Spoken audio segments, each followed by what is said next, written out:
नमस्कार दर्शक बंधु मु सुरेश नयागढ़ एक्सप्रेस दर्शक बंधु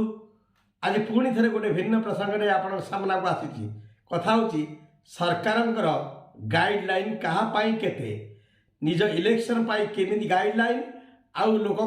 पूजा करने को गाइडलाइन से विषय आपण मानक मुझे कहि दर्शक बंधु जदि मो वीडियो आपंकर पसंद हुए ताले दयाकोरी आपण मान मो चैनल को लाइक शेयर और सब्सक्राइब करने आपण मानक मोर अनुरोध। भाई पिपिली प्रचार गाड़ी उच्चता 4 फुट नुह कि अधिक पिपिली प्रचार गाड़ी उच्चता 4 फुट नुह अधिक ए दुर्गा माँ का मूर्ति उच्चता बढ़िया किए से साजिची बाधक तारे किए से साजिची बाधक अरे पिपिली प्रचार गाड़ी रे नाही कि डेकोरेशन आलोक एटा दुर्गा माँ का मूर्ति डेकोरेशन बंद अंधार पड़ो सारा मुलक अंधार पड़ो सारा मुलक ना किए से भद्र लोक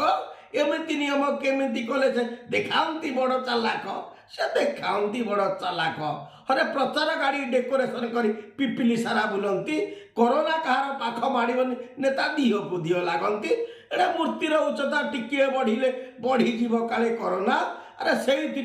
अजम नियम सरकार खाली बाहाना भाई सरकार कथा कहना भाई सरकार कथा कहना अरे स्ट्राइक करके कटक बंद कले भी कमिटी वाला दुख कहीं बुझेना कमिटी वाला दुख कहीं बुझेना आ विपदे पड़े सब लोक माने माँ माँ बोली डाकती अरे माँ थिले पाखे कंटा फुटबनी माँ एका साहा हुअंती ए गाइडलाइन जे करिसंती ए गाइडलाइन जे करिसंती बुझिबा को हबो दुनिया रे तांको माँ बोली कहीं नांती तांको माँ बोली कहीं नांती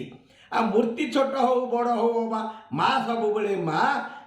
ममता जुगे जुगे अच्छी माँ एका साहा माँ परा एका साहा आ दशहरा ए वर्ष हमनी रावण पड़ी अरे रावण कोटारे को नेतांकर पाड़ी जीव काले पड़ी लोके बसी मुह माड़ी लोके बसी मुह माड़ी माँ होइथिले मो कथा बुझिबु दुख मोर दबु झाड़ी दुख मोर दबु झाड़ी कहू अच्छी मुही हाथ जोड़ी कहू अच्छी मुही हाथ जोड़ी अन्याय अनीति दूर कर दियो न्यायर बाना जाऊ उड़ी न्यायर बाना जाऊ उड़ी।